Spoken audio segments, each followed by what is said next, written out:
Hey girl, I am so excited for you to listen to today's episode. I've got something special in store. I have been teasing this for a few months now, but I finally had the pleasure of interviewing a fellow 505 Lobo nutritionist, Miss Jessika Brown. She is an amazing human being and just a beautiful spirit, and I am so thankful that she took the time to be on my show. Jessika Brown is a registered dietitian, or RD, with her master's degree in nutrition, a certified specialist in sports dietetics, and a certified eating disorders registered dietitian supervisor. Her superpower is helping people live deeper in their values through health. Jess teaches nutrition through the empowered eating method, which consists of biofeedback and science-supported nutrition that's fueled by your values. Her mission is to uncomplicate food by building body trust with a balance of grit, grace, and glucose. She is a host of the Fuel Her Awesome podcast and owner of a dietetic private practice. Jess knows you have an inner awesome, and it's time your health hangups stop eclipsing that awesome from blessing the world. She has so many great insights in this episode. I just know you're going to love it. So let's just dive right in. Hey, I'm your host, Dr. Desiree Cassell. I'm an orthopedic and pelvic floor physical therapist specializing in women's health, aka pelvic floor. I'm a wife, mom of 3, foodie, lover of all things movement and nature, and I'm super passionate about educating, empowering, and supporting other women like you to find and maintain balance throughout all aspects of their lives, without pain, pressure, or peeing their pants. And this is the Balanced Momtality Podcast, where we will talk about all things pelvic floor, your core, and optimizing your pregnancy, birth, and postpartum recovery, providing you with the knowledge and tools so that you can feel like the strong, playful, and happy mom that you and your family deserve. Now let's get you out of those pads and back to loving movement. Fill up your water, pop in those AirPods, roll out your mat, and let's connect. Before we start today's episode, just a quick disclaimer that anything mentioned in this podcast is not meant to treat or diagnose any medical conditions. If you have any questions or concerns about your healthcare needs, please seek the care of your medical provider. This is also a safe space where we will be talking about very sensitive but important topics, such as issues with peeing and pooping, relationships, and even sex. So if you have littles around, probably a good idea to pop those AirPods in. But otherwise, I hope you enjoyed today's episode.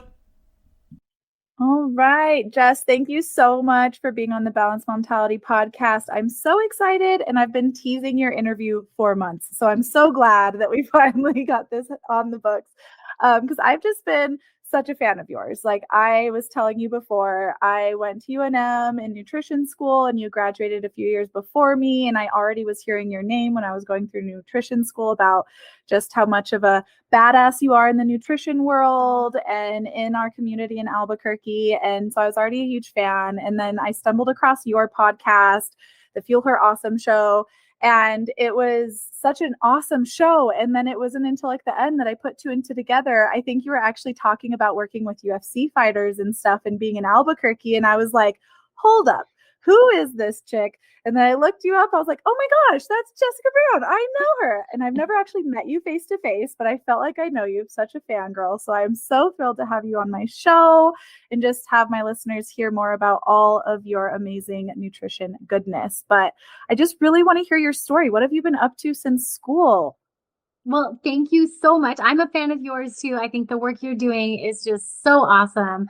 Yeah, super excited to be here today, Desiree. Thank you. And so since graduating school, gosh, oh my, am I getting old? How long has it been? I feel like I've lived a million lives since then. Since graduating college, I have done a lot of different things in nutrition, but I think like in terms of what we're going to talk about on this podcast, the biggest transition for me has been like kind of going through this healing journey of having an eating disorder, moving away from disordered eating into intuitive eating, getting older, becoming a mom, like some of the stuff that comes with that, and realizing that maybe intuitive eating served a purpose and a season in my life, and then moving to something what I call empowered eating. And I know we're going to get into this as we move through some of like the discussion today, but like some of my background, I think is that's important to understand, because this is how I come at nutrition, is like we all have a story with food. We all have a history with food. We all have a genetic predisposition to digest food a certain way. Like there's a lot we bring to the metaphorical table when it comes to how we like figure out what is good for us in terms of nutrition. And I think one of the coolest parts about my journey and all the different jobs and career paths or different places I've gotten to be a dietitian and do this work is understanding like everybody's so different. Everybody's needs are so unique and also unique to the season of life that we are in. And so, yeah, I'm excited to dive into some of that today. Oh, I love that because it is. I mean, obviously, being a PT, like it's not cookie cutter. Like everyone Mhm. is so individualized, and I think that's what I love about your method. And because I think, being myself, having gone through the nutrition program and, considering myself like a foodie, and I love the science behind food. I was so close to being an RD, but so intuitive eating really did kind of pull to me. And Mhm. my husband at the time was doing intermittent fasting. And so I kind of tried it a little bit and it just didn't feel right in my body. I was like, I am grouchy. Like, I Yeah. don't think this is for me. And so I started, that was kind of around when the intuitive eating thing was really kind of peaking. So I went down that road a little bit. And I liked the concept of it, listening to your body, being more in tune with how things make you feel. But there was just, I mean, still, I don't know, it just didn't feel like quite right. And I feel like I created like in my own mind of how I approach food similar, like hearing your podcast, I'm like, this is how I feel like that's kind of how I Mhm. approach it. And I love that you've coined it empowered eating because that's exactly how I feel about food. Is it's like I feel empowered knowing what the science is behind it, but also being in tune to my body. And so I'd love just Sure. to kind of have you elaborate, like, what is the empowered eating method? And I guess what is the difference between your method and intuitive eating? Yeah, so that's a great question. So one of the things, like it's for those that aren't familiar with intuitive eating, what it is it's this process that's actually backed by quite a bit of research and how if we could just tune in to listen to our body instead of counting macros, or like if we could learn what is hunger to my body, what is satiety, when we can tune into that and let go of like the primary goal of our nutrition to be weight loss, like if we can actually like get beyond that and see that there's more, like Mhm. maybe we need to be interested in our energy level in our blood work, that's really at the heart of intuitive eating. And so there's a lot of power in that. But one of the things that I think gets lost is the 10th step of intuitive eating, which is what they call gentle nutrition. And what that means is like once you go through this healing journey of letting go of some of the food rules and the attachment to, weight loss being the only reason we take care of our body and getting beyond that, then there's a step of like, okay, how do we actually give our body nutrition? And one, I think that's missed in a lot of like social media discussion about intuitive eating. That step is not even talked about. Mm-mm. So then to move into what I call empowered eating, let me tell you like a little bit of the background how I got there is I was very much like you. I was in the intuitive eating realm. It felt really good. What happened is I had my first kid. And Mm. after I had my first kid, I was a working mom. My husband was on call with two different things. So he was gone all the time. And I remember thinking like, me eating what feels good doesn't feel good anymore. And I don't know what to do about that. And so I think it was a little bit of a mind bend for me because I had the disordered eating background. I kind of had this struggle of like, okay, well, I used to force myself to eat a salad, but now notice I feel better when I eat a salad. So should I eat a salad? Like it kind of put me in this weird space for a Mhm. while. It wasn't until a few years later when I started to introduce this concept of like value based goals that Mhm. really helped me understand like how I could become an empowered eater, not just an intuitive eater. So when I think of like empowered eating, I like to think of like actually walking a tightrope. Like, have you ever tried this? Have you ever tried walking a tightrope on those? How, Slackline. Yep. yeah, the slack lines. How do you do? It's crazy. It's hard. It's so hard. It is like truly one of the hardest things I've ever done. But one of the things they tell you to do when you're training for this is to find a focal point. And they say, just keep your eyes on that focal point. And when we do that, it lowers our center of gravity and it keeps us really focused so that we can actually start to pay attention to putting one foot in front of the other. And so the core of empowered eating is actually identifying these values as our focal point. And it's like, what is most important to me? And how does that relate to my health? And how can I make that my focal point so that then I can start putting one step in front of the other? And, for a lot of us, those of us who were, especially those of us raised in the 90s, we kind of like our focal point for a long time was like being smaller, being skinnier, losing weight. And so I think we have to go through like the diet culture detoxing period. But once we come out of that, then we can get to this point of like, okay, what role does my health serve in my life? And at this point in my life, with after my first kid, it was like I needed more energy. Like I truly just needed to be more strategic in how I ate so I could have energy to be mom, be working mom, be wife, be pet mom, because I still loved my fur babies even after I had babies. And so again, like finding that focal point. So what empowered eating does is first and foremost, we figure out like what are your values and how does your health feed into that, or where does your health fit into that? And so for me, mine is going to be family, my faith, my impact. Those are the big ones. And then fun is actually a core value of mine. And so health is not on there. It used to be, but it's not anymore. Now health to me is more of something that I'd like to steward, but it's not like something I truly value in terms of like how I define the success of my life. And so when I look at those four things that are most important to me, I go, okay, me having a lot of energy is absolutely necessary for me to be able to show up for all of those things, for family, faith, fun, and impact in a really powerful way. Like I have to be well rested. I have to have a lot of energy to do it. I have to be able to make it the whole day, right? Not just till 2:00. And I need to be able to feel strong and confident and like all of those things. So when I look at it in that space, now I can go, okay, what are some of the strategic things I can do to help me get there? So the focal point is different. What I like about this is that then we can go to the other two parts of empowered eating. So if I think of empowered eating, it's like a Venn diagram. So at the top bubble, it's going to be your values. The bottom two are nutrition and biofeedback, which is just the fancy word with how your body talks to you. But once I have that focal point, now I can go back to some of like the nutrition stuff and say like, okay, how can I actually take some of the nutrition science and combine that with what my body says about food to make intentional choices? And I think that's where it's different than intuitive eating, because along the way, intuitive eating does get to a point where, and let me just say this, let me preface it with this. Some people love intuitive eating and want to live there, and that is wonderful. And I think that is a great thing for a lot of people. And I have many clients that I am on board with that. And I say, yes, like your focal point is like having food freedom. That's the core value of yours, and run with that. But for those who maybe want to have a bit more energy, or maybe the lab work came back and now we have high blood sugar or something's off, like we're going to need to pull in that nutrition piece. And empowered eating is a way to do it without going back to some of the old behaviors.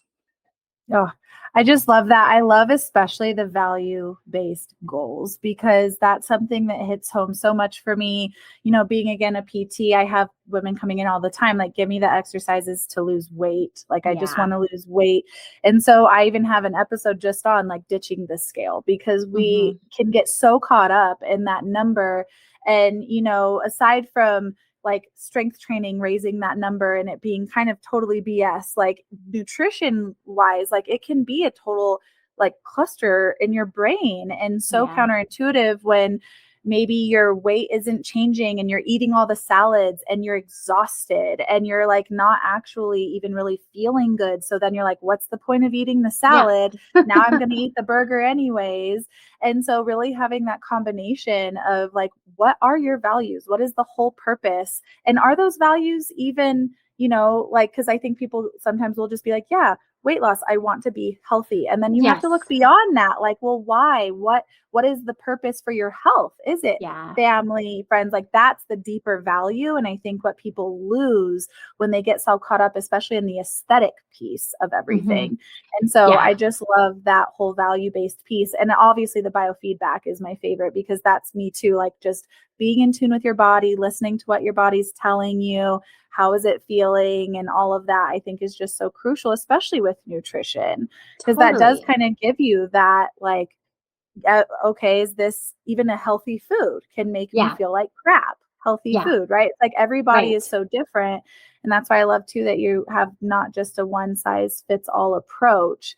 So I'm curious, like for my listeners and other people out there, and even myself. So, like with my nutrition background and having kids and being aware of my own diet and trying to Hmm. like help my kids have a good diet, I've also had these inner thoughts of like, do I have an eating problem? Because I'm Mm, now hyper focusing on like what we need to eat and how we should eat. And a lot of that, especially with my kids, I've kind of given up. I'm like, whatever, I'm not gonna, I don't want to cause an eating problem. Like that's yeah. this line that I'm walking is like, I want my kids to be aware. I want my patients to be aware, but without being so hyper vigilant that it does become like an obsessive compulsive thing. And so I guess I'm curious, like, what are some of those symptoms, like signs and symptoms that maybe we can recognize of, oh, maybe this is a little bit beyond like a healthy awareness of our relationship with food?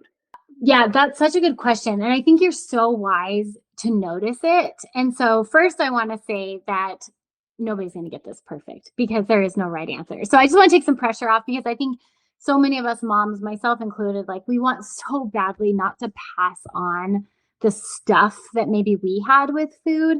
And here's the reality, like, we all grew up with a lot of this stuff and had to work through it. And, we are working, we're doing a really good job. And if you're still in the middle of your journey, just so you know, you're not alone. Like we're all trying to figure it out. And so the chances of us getting this perfectly are slim to none. So I just want to like say that right off the bat because we're like, let's take some pressure off. The fact that you're aware and like you're wanting to do the best job you can is amazing. And so one of my litmus tests for any nutrition, I don't want to say rule, but like discipline, any nutrition discipline is it adding more to your life than it's taking away?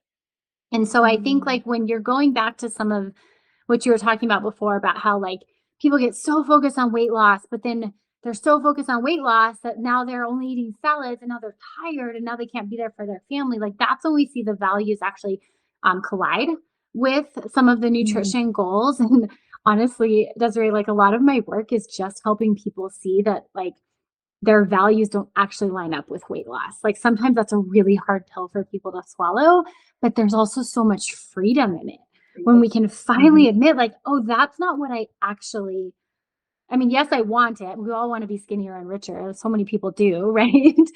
Yeah. But do I actually at the core want to do the work and not even the work, but like the rigidity that's going to be required to Mhm. maybe go against my genetics. So yeah, I think like we want to avoid any of that conflict and rubbing up against the values that we really do choose, which might be family. And so when I say something like, does it add more to your life than it's taking away? Like that's a really simple question we can ask. So when it comes to like, I mean, I always give the example of donuts. I'm a huge fan of donuts. My family and I go eat donuts often. Like it's just a thing we do. And when I sit down and have the donut, my biofeedback is like, this is a sugar rush. And it doesn't feel like fantastic, but it is something in alignment with my values because I enjoy doing that with my kids. It's kind of an adventure that we go on together, like in different towns or, a sweet afternoon, Thursday afternoon after school. That is in alignment with my values. So that is adding more to my life than it's Mhm. taking away. I might adjust how many donuts I have so I don't feel so crummy, you know? Yeah. And then you can flip it on the other side too. So like, red number 40 is a big thing right now, like some of the Mhm. colors, and there's a lot of research that's out about how that impacts the gut health and the brain health. And so red number 40 is something we talk about in my family a lot. I've got two little boys, and no joke, the other night I asked them, I was like, what do you guys want for dinner? And they were like, red number 40. I was like, you guys are not listening. But that's one where, like I've educated them on what it does in the body. And at the same time, we eat red vines when we go camping because that adds more to our life than it takes away. And it's not a part of our regular rhythm. So I just think like getting away from, okay, do I have to do it perfectly? Do I need all these rules and disciplines? It's like, let's just kind of take it day by day and look at like, is this adding more to my life than it's taking away? And I think that'll keep people from getting into what's called orthorexia, when you start to get like Mm. so hyper vigilant about eating food that then it's starting to actually like you're eating so healthy that now you can't go out with a friend, or now you can't Mhm. have french fries without feeling guilty. So yeah, I think some of the red flags to look for would be like, do I experience guilt when I break Mm. one of my food disciplines? Like that would be something to that I would be more curious about. And can I be around some of those foods that I try not to overeat on and not overeat? Mm. Those I would be some love of the that red because flags. I think, like, the whole adding more than it takes is such, I think, a great question to ask, because I think for me, again, being a huge foodie, I love all foods. I eat like the greasy green chili cheeseburger. I love me a good ice cream, but I'll also eat the salad and things. And for me, it's like, well, if I didn't eat that food and I sat here eating my salad, I would be sad. Yeah. I'd be sad that I You'd wasn't be a eating sad that green salad chili eater. cheeseburger. Yeah. So I'm like, no, that doesn't align. I'm going to eat the Mhm. burger. But then on the other end, when I'm like binging in the evening and have a sweet tooth and eating things just to eat things, it's like, well, no, now I'm just sitting here on the couch. This isn't for anything fun. I'm just bumming and bored. And so this is ultimately going to make me feel like crap in the morning. And it's not really aligning. And having that, really, it's the awareness, right? Like that awareness of, Yeah.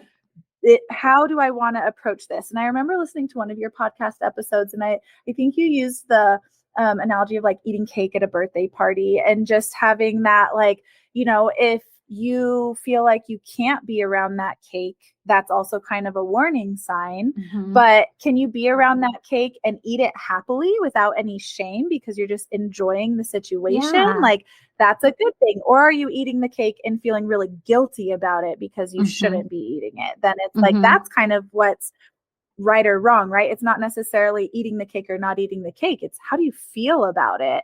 And I Yeah. remember, I don't know if they taught you this in nutrition in the program, or I'm sure you've heard it throughout in your career, but one of the tidbits one of the professors mentioned that I just thought was such a cool reality of like the biochemistry of your body when you think about food. Like if you were to Mhm. just eat the cake and you're guilty and you feel guilty eating the cake, your body's in a stress state and it's actually going to Mhm. hold on to the sugar and the fat and all the things because you're in a state of fight or flight and stress mode. Or if Yeah. you're happily eating the cake with no guilt, your body's in a happy parasympathetic state and it's digesting it better. Yep. So even just how you visually or mentally think about what you're eating is kind of the game changer there, which I think is kind of cool.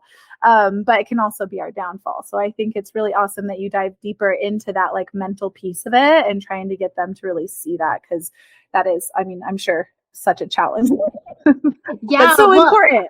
it's so important. And I just interviewed you for my podcast before we we had this conversation. And one of the things we were talking about there was how what is common isn't normal.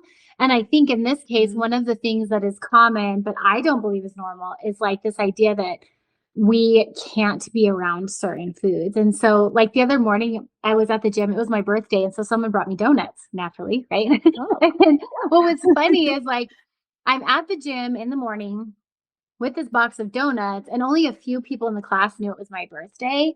And like some of the other folks just saw this girl with donuts, and the comments I got were so crazy. Like one person was like, really, donuts at 5, like very judgy. Another person was like, oh my gosh, I wish I could eat a donut. And I'm like, Oh, you you could. can't. Yeah. Yeah. And then another person was like, oh my gosh, I cannot even be around that stuff. If I'm around a donut, I just, and so I think there's this like really common narrative about food and like sweets, and maybe I call it fun foods. It's what our world calls junk foods, that like we can't have those things because we need to be healthy. We need to.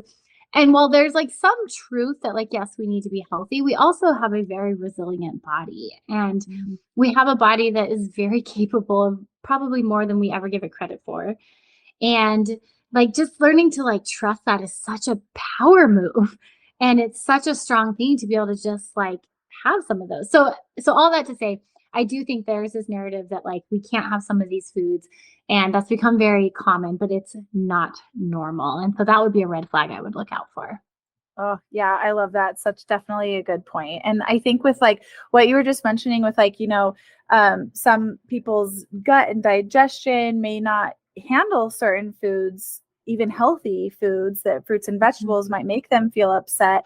So, and this is something I think I struggle with, even like personally, and my husband and I have patients that they're like, I'm eating healthy things, but like my bowel movements still aren't normal, or I'm Mm. still getting like gut issues, or my hormones are off. And we know that there's such a direct link with hormone health and gut health. And I think, I don't know if you've seen that. Have you seen that Netflix documentary, Master Your Gut or Hack Your I Gut? haven't Something like finished it. that. I've started it. Yes. It's pretty Yes. cool. I mean, it's cool, right? Because it's like everything we kind of learned in school, but they put it together in such a way that I think Yeah. is it's so easy to digest, pun intended, like just really listening or seeing the impact of the microbiome, and have like how you can't just take all the probiotics and hope that your gut is going to Mm-mm. be healthy, because if your gut biome's off, and all of these pieces that we hear those terms like gut microbiome and probiotics, prebiotics, and good bacteria, Mhm. bad bacteria, all these things. But I think there's such a disconnect of like,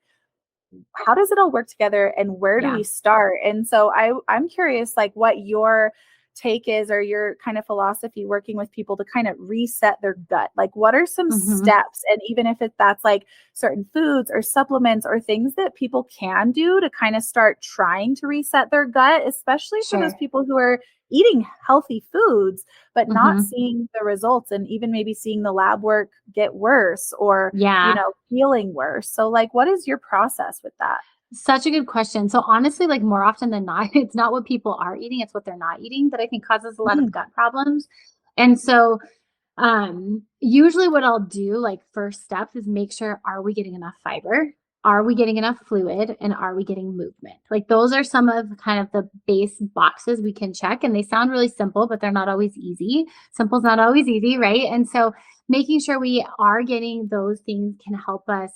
Like the whole idea of resetting the gut, I think oftentimes it's just a matter of, can we like manage some of the inflammation in the gut? mm, And some of mhm. these things can help that. And the thing about it's a live organ, right? And the microbiome is its own, like its own being with inside of Yep. us. And so it's not a matter of needing to like revive it. Rather, it's a matter of we need to just cultivate the good and healthy bacteria we already have in there and kind of start to water that soil and maybe not give it some things that are so inflammatory. Yeah, I start with fiber, fluid, and movement. Are we getting enough of that? And then if we're not, and then also like, are we eating enough? Like that's the other Mm, thing. So often I have women, especially if they're moms, that we're just busy and we're not like, no joke. I just had a client. yep. She has been to naturopaths. She has like she's had genetic testing. She had lab work done. She had been doing so much, but she's like, I just have this gut pain. And I looked at what she was eating. She was eating like 900 to 1,000 calories in a day. Oh, And she's a mom of 2 kids. And I was like, oh, girl, you're just not eating. Like, you don't even have enough protein to like make enzymes to digest yeah. the food you're eating, let alone get enough micronutrients to help like fuel your metabolism. So we literally, I mean, we upped her intake to like 1,500 to 1,800 calories to match her needs. She was working out some. So we aligned it with that. Her pain's gone. And so, Oh, like, here's the thing where we didn't remove gluten, we didn't remove dairy, like, we didn't take anything out. We just actually added food in, and suddenly her body had the tools to do it. oh, I love that, because, and that is what it was kind of that aha moment when I was watching that documentary. Because one of their, I might be messing this up, because my husband and I binged Master Your Gut or Hack Your Gut or whatever it's called. And then we also binged another health documentary where it was like a twin study. And I'm totally spacing on the name of what that one was.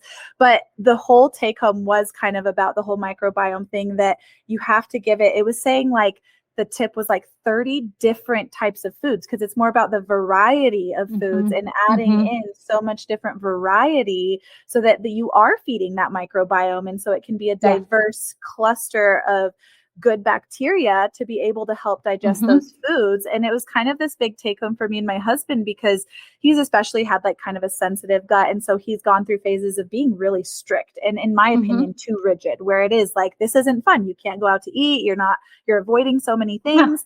And then it got to where he's adding some things in and he's like, oh, but now it's killing me. And that documentary was like, oh, because the whole idea was like, well, yeah, if eating the chips or the salad or whatever is causing you pain hurts, it's the worst thing you can do to actually stop eating that food. Like the best thing you can do is actually eat it, but in tiny amounts until your body Mm, gets more adjusted to it and has a more diverse microbiome to be able to handle it. And so I'm curious your take on that. It sounds like that's similar of just like you need more, like more variety. And that is yeah. really what kind of resets that, or Yeah. not I reset or think, anything, but just like ups the health of that sure. microbiome. Yeah, well, I think like at the heart of it is because there are some cases where foods do cause inflammation for people.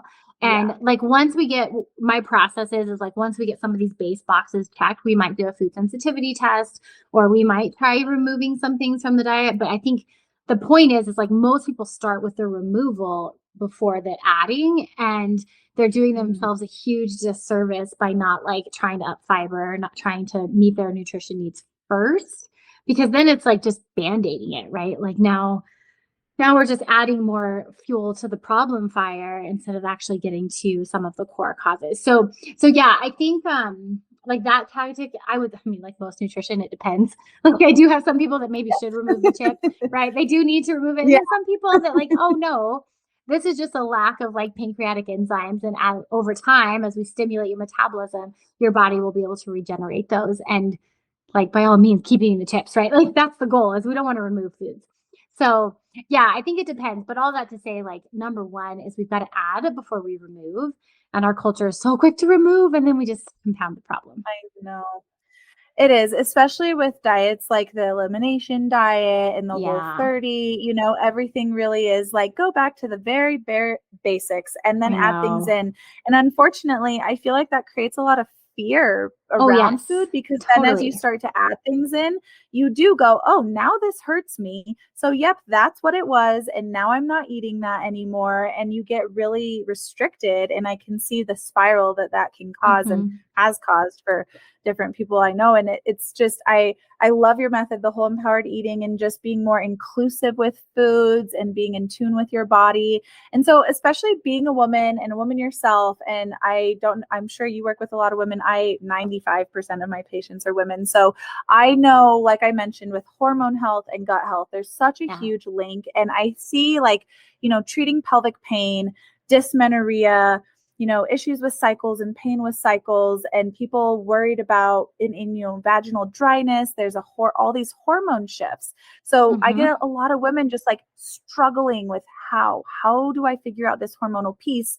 And they're getting put on different levothyroxine, all these different hormones.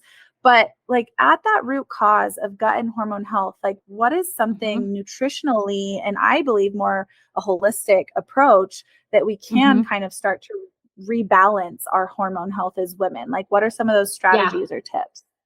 Yeah, that's such a good question. So yeah, it's so closely related. Like a lot of our estrogen is regulated within the microbiome. And a lot of our other hormones are also like our happy hormone. They found that over 90% of your serotonin is made in your gut. So there is a huge connection. But I think it goes back to the same thing I said before, which is like let's work on making sure you're adding in the right things. Like it's not so much what you're not eating, or it's not so much what you're eating, it's what you're not eating. Mm, And so getting in enough protein, enough fiber, enough calories, enough magnesium, enough of these micronutrients. And so where I would say to those who are listening to start is honestly like just do a little inventory. Like look at your day. Most people need at least 25 grams of fiber. That is something that is very simple but very challenging to do. Like if you're not eating a salad somewhere, you're probably not getting 25 grams of fiber. So just learning of like where does fiber come from? How can I up it? Maybe it's adding beans, maybe it's adding some chia seeds or ground flaxseed to your oatmeal. Like there are ways to do it, but looking like, am I getting enough fiber? So that would be a place to start. And then truly the other one is like, am I getting enough food? Because as a mm, woman, women tend to be so focused on not overeating that we end up under eating. And the research actually shows that is far more dangerous in the long run for women than it is overeating. And I'm not saying that like, there's not problems with overeating too. Like that is definitely something to be aware of and it's all in balance. But in general, we women tend to under eat. And if you're someone that's like, well, Jess, that's not true. Trust me, you should see me on a Friday night. I would still guess you're under eating on a Friday morning, and that's what's causing the overeating Binging. on a Mm. Friday night. Yeah. So usually it all starts with, are we getting enough?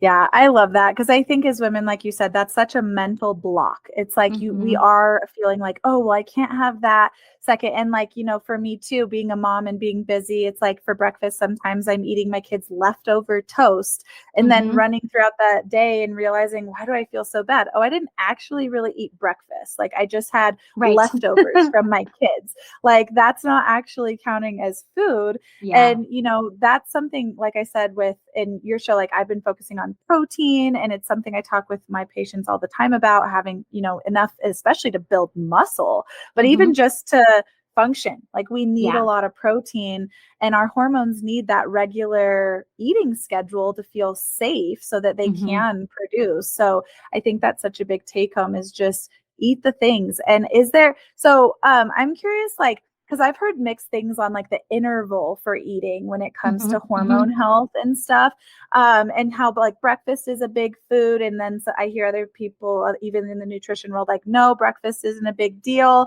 And so what's your take on like one, breakfast? Because my big Mm-hmm. thing is usually like, let's try and get 20 to 30 or 40 grams of protein at breakfast within an hour Mm-hmm. or two of waking up, and Mm-hmm. then try and eat every 2 to 4 hours after that to keep that stimulation going. Mm-hmm. But then I get patients that are like, I can barely get in enough. Can I just eat a handful of nuts? Or like, Mm-hmm. so like, is there an ideal window of time that we're eating? Should we just eat the 3 meals? Because that's that conflicting, like eat every two to Yeah. four hours and then, oh, only eat meals, don't snack. So you go into Mm-hmm. fat burning mode. Like, what's I the deal know. here?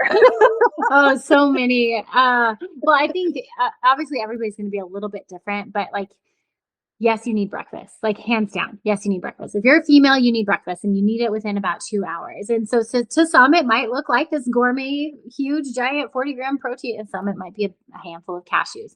But either way, what we're doing is when you give your body that bump in glucose, you're telling your body, hey, we're safe, we have food, you don't need to spike your cortisol any higher. There's already a natural boost in cortisol in the morning.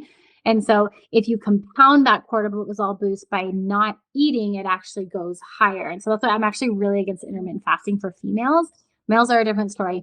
For females, because we already have high cortisol and extra high cortisol, um, just naturally in the morning, then also because we tend to be more stressed. And so, yes, we need breakfast because that's going to right out of the gate tell your body we are safe, we have food, we have nourishment, we don't need to be in the fight or flight mode right now. So yes, we need breakfast. In terms of the how often to eat, that one, so there's something called your migrating motor complex, which is basically your gut's way of like cleaning itself out. And that happens every 90 to 120 minutes. So every hour and a half to 2 hours. What that means is like if you wait at least an hour and a half between eating, your gut has had the luxury of cleaning itself out and being ready for the next one. So that's kind of like one of the like minimum spaces between eating that I would recommend for most cases. Now, if you have an athlete or you have someone trying to restore nutrition, we're going to be in a different story. Like I just met with a football player who's got to eat like 7 to 9,000 calories. He's not waiting 90 minutes. Like we got a Yeah. different goal right now.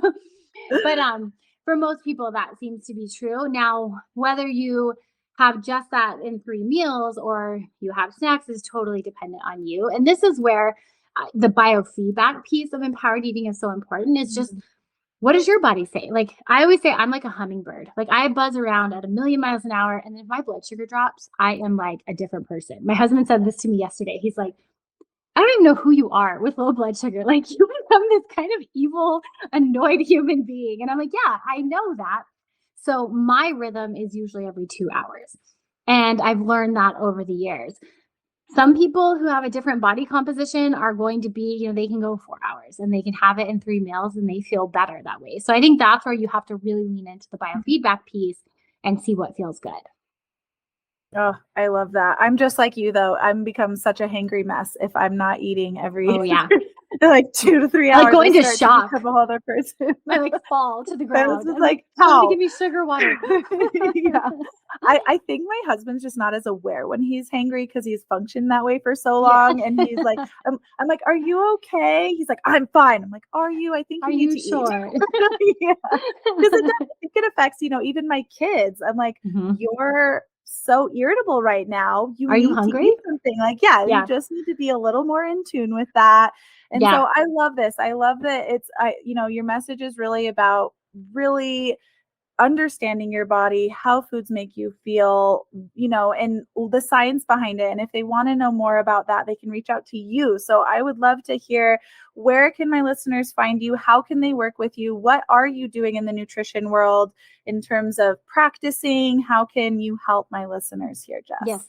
Thank you so much. So I am over at jessbrownrd.com. You can find all the different ways I work with people there. The primary ways I love to work with people is I do love coaching. There is nothing. I've had all my business coaches say, Jess, like, you need to get rid of coaching. And I'm like, no, I love that. I genuinely, you probably feel the same. Like, I love Yeah. working with people one-on-one. But I do have the Empowered Eating Method. It's my signature program that walks through the empowered eating process from start to finish in an organized way. I tend to be kind of like a fly by the seat of my pants kind of person. So the program actually like walks you through step by step, which is really powerful. So those are the primary ways I work with folks. You can also find me in my podcast. Like you, I have a podcast where I share a lot of this stuff. It's called the Fuel Her Awesome Show. And then I'm on Instagram at JessBrownRD. Oh, so exciting. So, so good. Thank you for being on the show again. I'm so glad we could finally make this work. And I'm sure I'll have you on again at some point. Thank you so I've got much for lots more having me. questions for you. Love it. Yes, Thank you. yes. Thanks so much.